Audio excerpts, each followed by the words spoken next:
Afternoon all. On Monday night we played an away match. Barnet Chess Club, Barnet Elizabethans played away at St Albans. So St Albans won. We're doing very well at the moment in the Hearts League. Many thanks also, I mean, John Piggott's really spearheaded our team. Being 2-2-9, he's been winning every game with like a 2-5-5 nearly ECF performance in the Hearts League.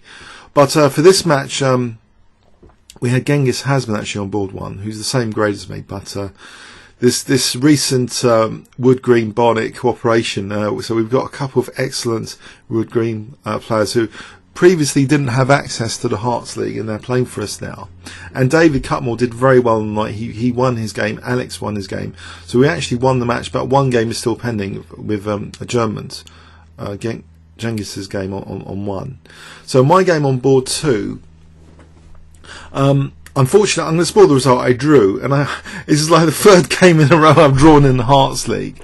I remember in the Hearts League last year I'd won quite a few actually, and definitely in the North Circular. And I'm starting to wonder if there's something I was doing last year. I think I was playing more immaturely and striving, as a side effect of that, striving for imbalances much more frequently during the game, continually striving for imbalances.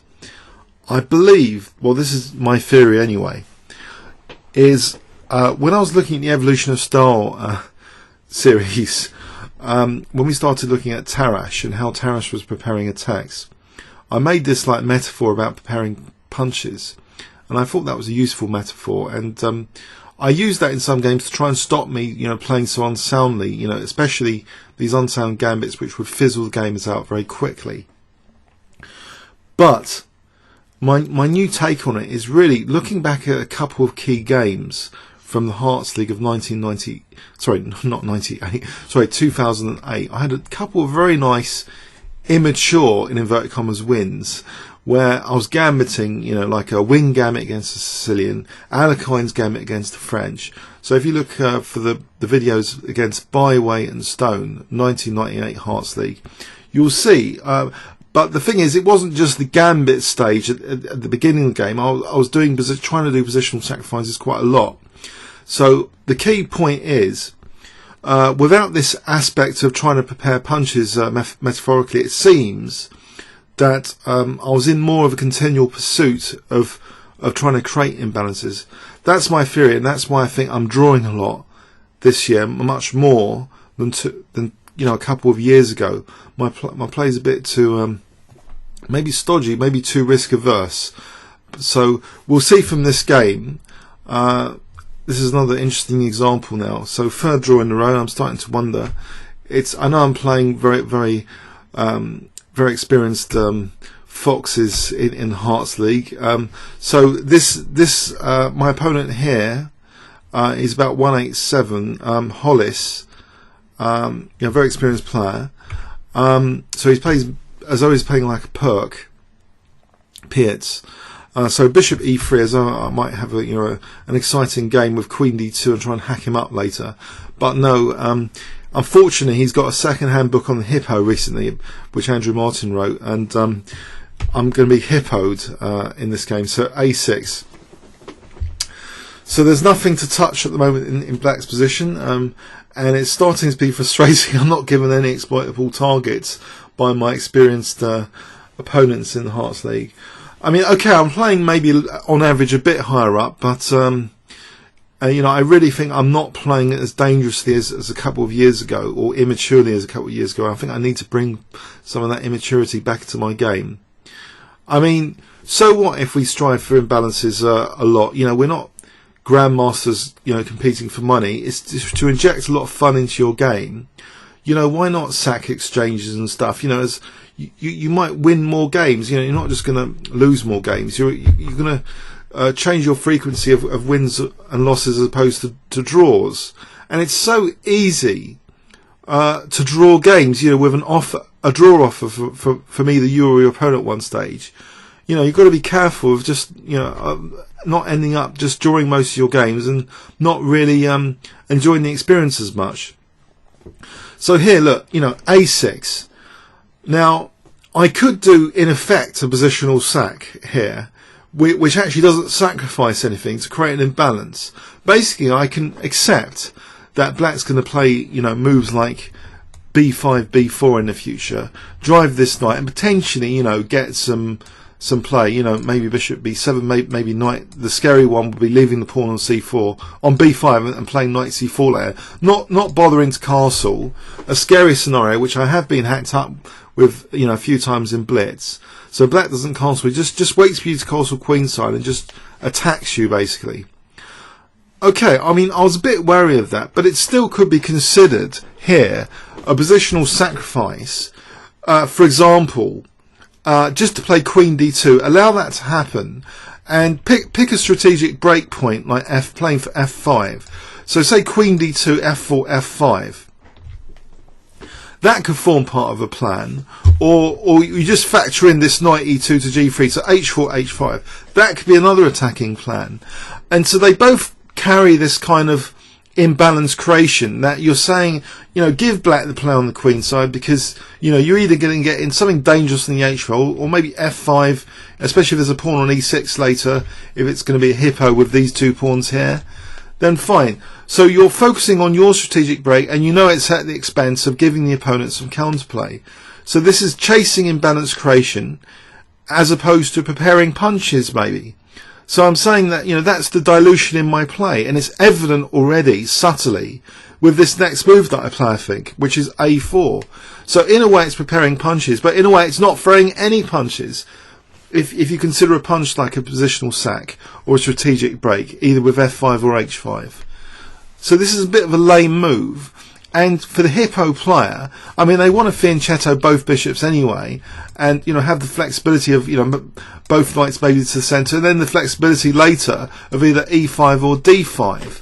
So they've got their ideal kind of, you know, position x-raying bishops across the centre, knights which, you know, can even, you know, come like this on either side of the board, you know, later, maybe even with b5. There's great flexibility for either g5s or b5s later.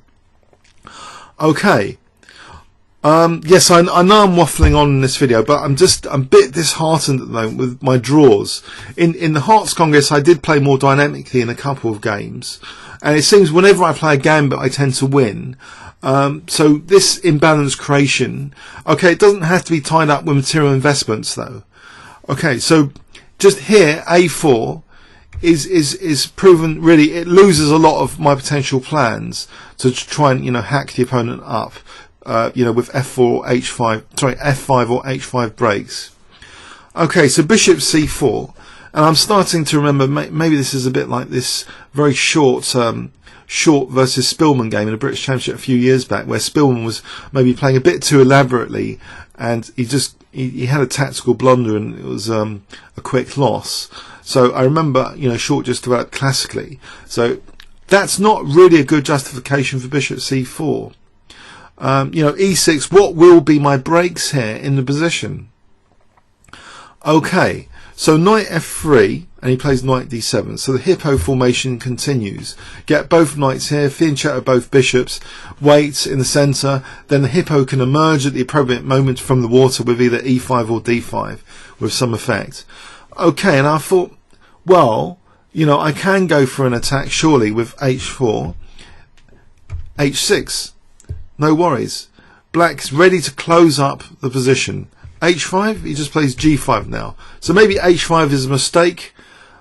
The hippo really is not offering too many targets though. I mean, queen d2, he might never, you know, castle kingside. He might play knight g7, he might play e5. I'm not going to castle queenside now, because I've just given this, you know, target with the a pawn. You know, b5 can be played as a sack to rapidly tear open the a file. So as I say, I've shut down, with this prepare punch business, I've shut down actual, a lot of plans have been stopped for me to do, because I've tried to stop what the opponent can do. So anyway, h5, g5, is there a potential for a light square strategy? So I think, you know, maybe I can injure the f5 square by playing d5. But now is a really clever move, which I completely missed he would do. I was looking forward to getting this bishop to be bad if e5, you know, getting a knight maybe to f5. positional torture. Maybe make sure the two knights are protecting each other before landing a knight on f5. But now, this move is actually liked by Rybka. I'm just going to second check that again. Yes, it's liked by Rybka. What he played is a Rybka kind of move, a very, very strong one. Before closing up the position, get rid of the bad bishop. He plays bishop takes c3. I mean, Nimzo Indian players would be, earlier doubling the pawns, then closing the position. So here it's like a kind of Nimzo Indian transposition. So hippo to Nimzo kind of transposition. So I take and he plays e5. So he's played very wisely. What targets will I have which are exploitable?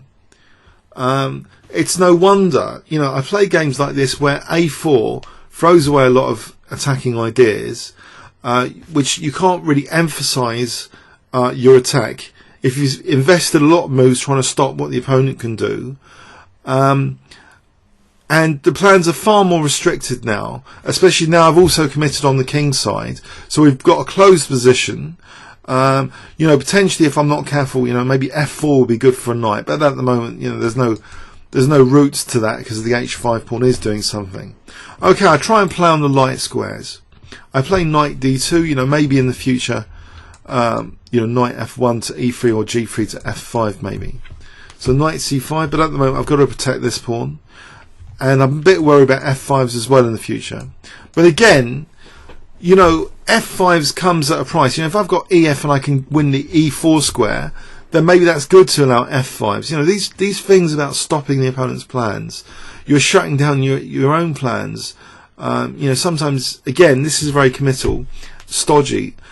Could we say this position is just very stodgy, heading for a draw already? The symptoms are there. They started with the move a4 earlier, and the symptoms of that was this idea basically of preparing punches rather than being focused on the continual striving for imbalance creation. So bishop d7, fine. a4 is also a target now, so I've got a nasty target a4. Again, I'm starting to regret my fifth move. So anyway, I take on c5, simplifying the position. Okay, I lock down at least one target though with this next move, remembering I do want this bishop to have some attacking points. Okay, and now I try and put a bit more pressure on that pawn. I clamp down the position on the king side. We both castle, and now I think I've got to use this b file. I've got to maybe infiltrate with a rook b7 at some point to be able to play bishop a6. The problem is, black's got some tactical resources coming up, so I do all this manoeuvring to double up, and I realise after rook d8 he's setting a trap here because rook b7 is bishop b5. If I play rook b7, bishop b5, and unless I want to sacrifice the exchange, say bishop takes b7, queen b7, mind you there's bishop c6, it might actually be an interesting move to check with an engine here, rook b7. I suspected it was a blunder. Let's just check that. Bishop b5 virtually equal actually it's giving, so I'd have to do an exchange set. No, black will be better. I wouldn't have to do an exchange set because takes black's better here. Bishop c6, there's queen takes b1, so the rook has to be protected at minimum, because this is an unpleasant interruption of that file. So things are not so simple. The whole strategy's provided just one target, which is not that exploitable, the a6 pawn. A bit depressing, especially considering it's not even in the German adjudication. He had agreed to play to a finish, but I really haven't got a thing to play for. But I have been inspired a little bit with a plan here by playing queen f1. I remember a Rausen example in this book. I'm reading a little bit sometimes, trying to get to sleep. The 7 deadly sins, and there was this example of a queen infiltration. So I was trying to simulate that now. My queen is trying to help an infiltration to b2 to b7. I think that's going to be effective. But is it effective? Well, I do the trebling business to try and checkmate the opponent's queen. Okay, bishop b5 happens, I play bishop d3. I'm inviting him to take to repair my pawn structure, but he just moves back. Okay, now I checkmate the queen with queen b8. And now around this point, I think Rybka's indicating I've got a slight advantage, technical advantage technically, but it's of no real great value to me here. It's 0.48 or whatever it is, because it's what is actually exploitable here. He's clinging on to the a6 pawn. So knight f5 anyway, because I want to stop rook b7s. But instead of taking the knight, it actually takes the bishop. And I've got a problem here. If I take with the pawn, I lose this pawn. If I take with this pawn, if I take with this pawn, which is as in the game, this shows it's vulnerable. So, but that's forced now. So he's manoeuvring now with king g7. He's got this idea. So not only have I got a non-exploitable pawn here, he can manoeuvre his knight to attack my one weakness of the position as well, which he does now. So I manoeuvre to at least give myself the option of this rook and pawn ending, where I'll be doing nothing because I can't allow rook b7 to b2. So I've got absolutely nothing out of this game. But now comes this knight d7, which he didn't need to play. He could have played king h7 and knight d7, but he didn't expect this dynamic continuation. So I sack a pawn, well, two pawns actually, to try and win this game. But does it offer me anything after? Well, I win one pawn back here with a threat of bishop e6. Big deal. He sees that threat. He moves the king. So I win this a6 pawn. Big deal though, because now I can't move the bishop without losing my a5. Remember, these pawns are all weak. He's going to have a lovely knight on f4. If I'm not careful, I'm going to lose another knight and bishop ending here. So fortunately though, after h5, he's only got about 5 minutes left. I have gained a time advantage from the stodgy play that I played previously in the game. I repeat with rook b6 and offer a draw, which thankfully he accepts here. I can see my position potentially going downhill with moves like, g4 and rook g8 or h4 h3 at some point, or the king coming in. I didn't really want to risk too much here. The team won anyway. I suppose that's the most important thing about the night. We're 3-1 up with one game pending. But I think, I'm just not playing basically as immaturely for the fun of creating imbalances continually as 2 years ago. I'm ending up with these stodgy games with hardly any exploitable weaknesses. It's been 3 opponents now.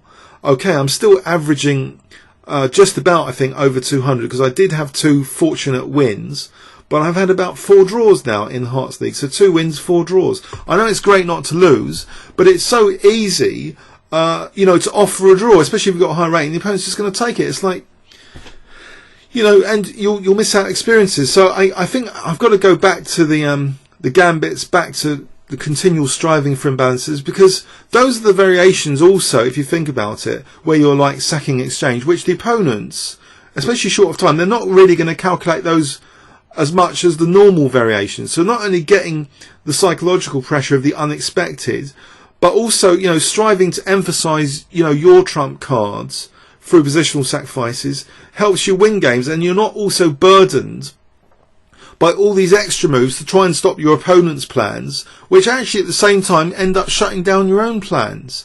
So I'm starting to question basically, this notion of punch preparation, which, was echoed from Tarish, the way he slowly prepared attacks.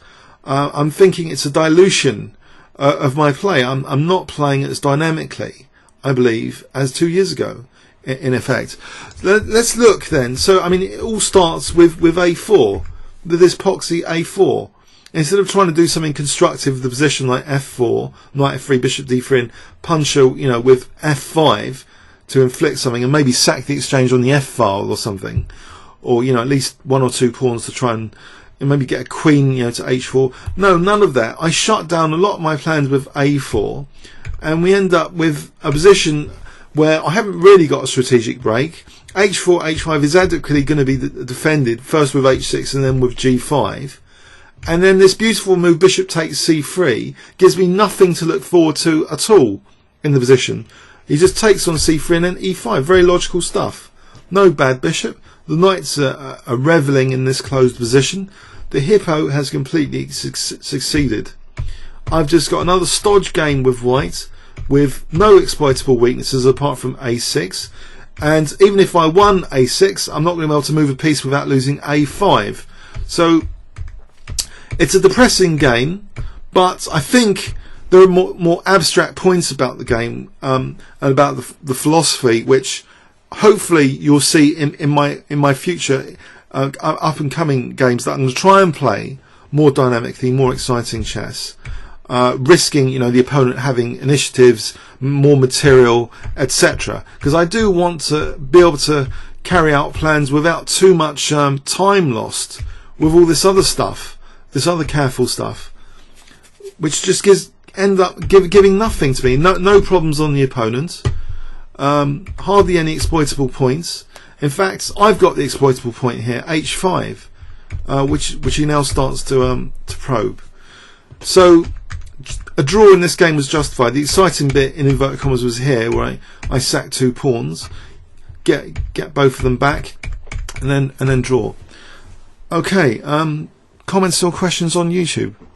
If you want to check out the dynamic games from a couple of years ago, check out, as I say, Byway and Stone, Hearts League 2008. There's 2 videos on that. One had an Alekine's Gambit, and the other had a Sicilian Wings Gambit. Both I was white, both I won, both were really exciting games. Okay, thanks very much.